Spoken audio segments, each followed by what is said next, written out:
So there was that. And when he said, and they will slay in the spirit. No, they were not slain in the spirit. They heard, I am he, I am. And they fell down. And then he could have walked, but he waited for them. Then Peter cut off the ear, and there's pandemonium. He could have hidden. He could have gone away. He did not. He healed the guy. He waited for all of this. So there's so many places where he could have defended himself better. He could have, but no, he just said, oh, I didn't say anything in secret. All ask other people, right? So he did nothing in front of Pilate. He spoke about truth, right? That his kingdom's not of this world. No defense of himself. So we see time and time again in this chapter, so many times, how Jesus could have easily gotten out of this thing. But like he said, don't take my life. I'm giving it. Because that is the whole point. Jesus was giving his life knowingly, willingly. Right? So you have that on the side.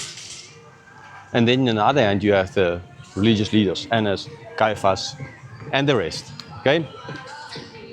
The God-eating Jesus, not saying anything, breaking the law. The whole law against Jesus it's a farce. This whole court case at night, when they're not supposed to have these kinds of court cases because they're important. From the Gospels as well, we have extra information about not everyone was there. Where's Joseph and Nicodemus? They were not there, right? People who could have defended, they are all gone. So they just got there. It's like a political party. They need to get a vote through, so they will get the vote when they know the other opposition are all on holiday or something like that. So less people to vote against. A quorum is still there, but less people, and so they get their agenda pushed through in such a legal way. Okay, so these guys did the exact same thing, just in a worse by doing it at night, when other people were still in bed or sleeping, and they couldn't do anything. No voice against them. Okay, so they show themselves in the worst possible way. But then they try to project as if they are the good guys here, right? Pilate, we're not going to go into that Gentile because the Passover is here. We're going to be defiled. We can't be defiled. So John clearly, through the story, telling them, the original reader said, you guys, if you look at all of this, take away the God, what you didn't tell him against Pilate, how you force Pilate, you need to trust us because we brought him here, right? Right? Trust us, kind of idea.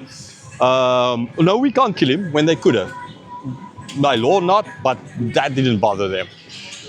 So John is clearly showing them that they are not the people shouting for Barabbas, not the God-eating, not Pilate ultimately handing Jesus over in the next chapter, not Peter denying, not the disciples running away, the evil here, the ones defiling themselves, right, playing the game. They are the original readers of this book, the high priest and his henchmen. They are the ones who are very evil in this chapter. So John is putting the two opposites of dark and light here next to each other. Okay, there's not yin yang of China or the Korean flag. Okay, but it's doing it in here. The evil of who they are, but they're playing the game. They try to look as if they are the light, but while they are the dark. Okay. And on the other hand, ultimately, we have Jesus standing here, who is the light. They're trying to portray that Jesus is the dark, and they are the light. They're doing everything by law, everything in the right way, but they were doing everything in the wrong way. This is what John clearly pointed out in this chapter. No doubts about it, no doubts. He wanted to show them that there's nothing was right in, that they were going into this Passover, right? Being defiled by their actions. Their actions defiled. They're not going into Pilate, right? And that Pilate had to come out. But their actions against Jesus defiled them. And they then partook in the Passover as defiled. And what ought to, by law, their own law, then be done to them? Right? The thing they wanted to do against, they ought to be stoned in. Right? Yeah. This is ultimately what John is trying to bring out of this chapter. So for us, what does that mean? I mean, we have, and I did mention this in the teaching, I don't want to go into much again into that. But we know how there's so often people in the church who they play the game. Look at us, the beautiful smiles, the dressing, we have a tie, shirt, It's all iron. And we stand like this, we pray. When we pray, our Father in heaven. But when we speak to other people, we speak like that, right? And like, kind of, but when you're praying, we have our praying voice. Everybody's seeing us. We're smiling. Okay? And back at home, you meet your wife or something like that. We have the photos as missionaries, all these beautiful photos. Look at all these people that I converted, right? So you can convert one person.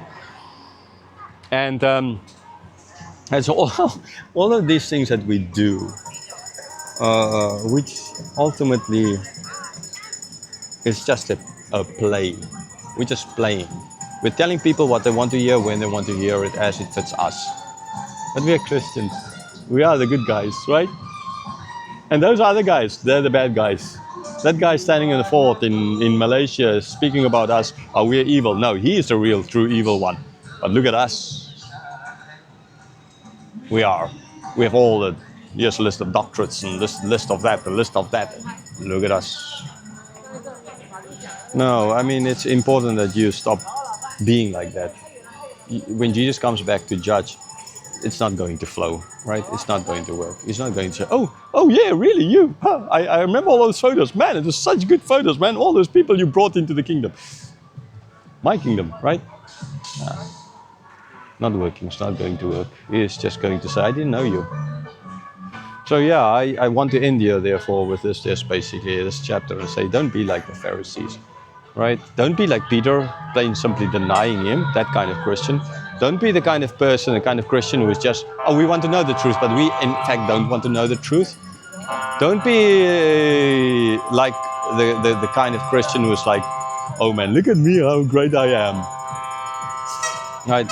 You need to be the kind of Christian that Jesus was, in a sense. You need to be like Jesus. What would Jesus do? Okay, not just asking a question, but really doing it.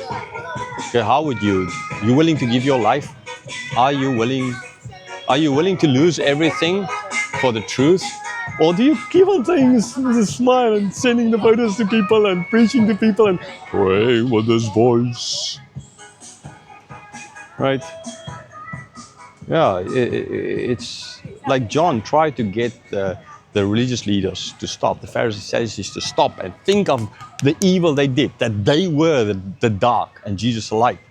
If you are in any of these camps, not the Jesus camp, any of those other camps, calling yourself a Christian, you need to stop and to think, are you not in the Pharisees, Sadducees, high priest camp? Or are you in the Jesus camp? So take off the smirk of your face.